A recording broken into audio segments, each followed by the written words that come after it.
இது இந்திய சிங்கள மோதல் கிடையாது, தமிழ் உறவுகளுக்கிடையேயான மோதல். தமிழகத்தில் மீன்பிடி தடைகால முடிவடைந்து கடந்த ஜூன் 15 முதல் விசைப்படகு மீனவர்கள் கடலுக்கு மீன்பிடிக்க போயிட்டு வராங்க. இந்த 1.5 மாதத்தில் 10 விசைப்படகுகள், 4 நாட்டு படகுகள் அப்படின்னு மொத்தமாக 14 படகுகளை கைப்பற்றி அதிலிருந்த 83 தமிழக மீனவர்கள் இலங்கை கடற்படையினர் சிறைப்பிடித்திருக்காங்க. 83 மீனவர்கள் மீதும் எல்லை தாண்டி மீன்பிடித்தல், தடை செய்யப்பட்ட வலைகளை பயன்படுத்துதல் உள்ளிட்ட பிரிவின் கீழ் குற்றப்பத்திரிகை தாக்கல் செய்யப்பட்டு அவங்க எல்லாருமே யாழ்ப்பாணம் சிறையில் அடைக்கப்பட்டிருக்காங்க. இந்நிலையில் இப்போது ராமேஸ்வரம் மீனவர்கள் மீன்பிடிக்க சென்ற விசைப்படகை இலங்கை கடற்படை ரோந்து கப்பலில் வந்தவர்கள் மோதி கவிழ்த்ததாக சொல்லப்படுது. ராமேஸ்வரம் பகுதியைச் சேர்ந்த மீனவர் கார்த்திகேயன், இவருக்கு சொந்தமான விசைப்படகுல 4 மீனவர்கள் மீன்பிடிக்க கடலுக்கு போயிருக்காங்க. மொத்தமாக 400க்கும் மேற்பட்ட விசைப்படகுகளில் மீனவர்கள் மீன்பிடிக்க போயிருந்த நிலையில் கார்த்திகேயனுடைய படகுகள் ராமச்சந்திரன் உள்ளிட்ட 4 பேர் மீன்பிடிக்க போயிருக்காங்க. அவங்க எல்லாரும் சர்வதேச கடல் எல்லைக்கு பக்கத்தில் நடுக்கடலில் மீன்பிடித்து கொண்டிருந்தாங்க. அப்போது அங்கே வந்த இலங்கை கடற்படைக்கு சொந்தமான ரோந்து படகு மீனவர்களின் விசைப்படகின் மீது மோதியிருக்கு. இந்த சம்பவத்தில் தமிழக மீனவர்களின் படகு சேதமடைஞ்சிச்சு, நீரில் மூழ்கி இருக்கு. இதில் இருந்த 4 மீனவர்களையும் தொடர்பு கொள்ள முடியாத நிலை ஏற்பட்டிருக்கு. விசைப்படகின் உரிமையாளர் கார்த்திகேயன் மீன்வளத்துறை அலுவலகத்தில் இது தொடர்பாக புகார் கொடுத்திருக்கார். புகாரை ஏற்ற அதிகாரிகள் இலங்கை கடற்படைக்கு தொடர்பு கொண்ட போது சரிவர பதில் கொடுக்கல அப்படின்னு சொல்லப்படுது. இப்போ மீனவர்களை தேடும் பணிகள் முடுக்கிவிடப்பட்டிருக்கு. இந்நிலையில படகு கவிழ்ந்ததில் ராமேஸ்வரம் மீனவர் ஒருவர் உயிரிழந்ததாக இலங்கை கடற்படை தரப்பிலிருந்து தகவல்லாம் வெளியாகி இப்போ உறுதிப்படுத்தியிருக்காங்க. 2 மீனவர்கள் மாயமானதாக தகவல் வெளியாக இருக்கு. அவங்களை தேடக்கூடிய பணியும் நடைபெற்று வரதா சொல்லப்படுது. மாயமான மீனவர்களின் குடும்பத்தினர் தனுஷ்கோடி பகுதியில் சாலை மறியல் போராட்டத்தில் ஈடுபட்டாங்க. உயிரிழந்த மீனவரின் விவரங்களை தெரிவிப்பதோடு மாயமான மீனவர்களை மீட்டு தர வேண்டும் அப்படிங்கிற கோரிக்கையும் அவர்கள் முன்வைச்சாங்க. இந்த விஷயத்தில் மத்திய மாநில அரசுகள் உடனே நடவடிக்கை எடுக்கணும் அப்படின்னு நாமும் வலியுறுத்துகிறோம். அதே போன்று தமிழக முதலமைச்சர் மு க ஸ்டாலினும் 10 லட்சம் ரூபாய் நிவாரண உதவி வழங்கப்படும் அப்படின்னு அறிவிச்சிருக்கார் உயிரிழந்த மீனவர் குடும்பத்திற்கு.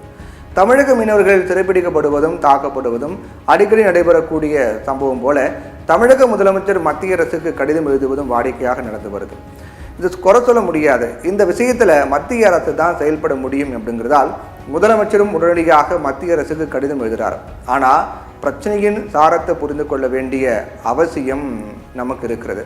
பாஜகவினுடைய 2014ஆம் ஆண்டு முதல் 2019ஆம் ஆண்டு வரையிலான ஆட்சி காலத்தில் 135 விசைப்படகுகள் இலங்கை கடற்படையால் பறிமுதல் செய்யப்பட்டு 25 படகுகள் மட்டும்தான் மீட்கப்பட்டிருக்கு.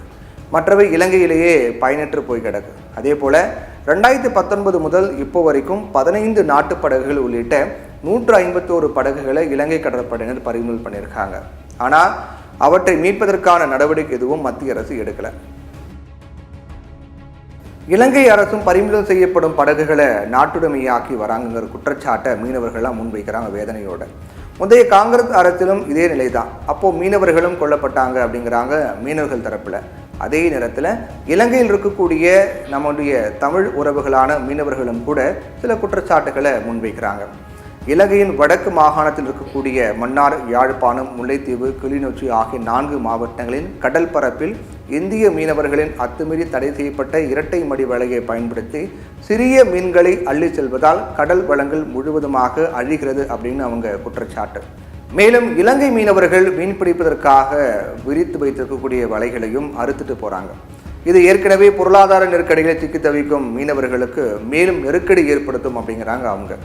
இப்படி தமிழ் சொந்தங்களுக்குள்ளேயே ஏற்பட்டுள்ள நெருக்கடி தான் இந்த மீனவ பிரச்சனையின் உண்மையான பரிணாமமாக இருக்குது. இந்திய மீனவர்களின் அத்துமீறலை தடுக்க கோரி யாழ்ப்பாணத்தில் இருக்கக்கூடிய இந்திய துணை தூதரகத்தின் முன்னாலும் கடந்த பிப்ரவரி மாதம் போராட்டம் நடத்தியிருக்காங்க. இந்திய மீனவர்கள் தொப்புள் கொடி உறவு என்று சொல்கிறாங்க. ஆனால் இலங்கை கடல் வளத்தை அழிக்கிறாங்க. கடல் தொழில் மீன்பிடி உபகரணங்கள்லாம் அழிக்கப்படுது. எங்களுடைய மீனவர்கள் வாழ்வாதாரம் இதனால் பாதிக்கப்படுது. இது தடுக்கப்படணும் அப்படின்னு இலங்கை கடல் தொழில் அமைச்சர் டக்ளஸ் தேவானந்தாவும் சொல்லியிருக்காரு. அதனால் இருதரப்பு மீனவர் அமைப்புகளையும் அழைத்து பேசி தடை செய்யப்பட்ட மீன்பிடி வலை, எல்லை தாண்டுதல் போன்ற பிரச்சனைகளுக்கு தீர்வு கண்டால்தான் பிரச்சனைக்கு ஓரளவுக்காவது சுமூக தீர்வு காண முடியும். இல்லைனா இந்திய மீனவர்கள் கைது ஒரு தொடர்கதையாக தான் இருக்கும். மீனவர்களை விடுவிக்க கோரி கடிதம் எழுதுவது மட்டும் கிடையாது. இத்தகைய பேச்சுவார்த்தைக்கும் ஏற்பாடு செய்யுமாறு மத்திய அரசிடம் வலியுறுத்த வேண்டியது தமிழக முதலமைச்சருடைய கடமையாக இருக்குது.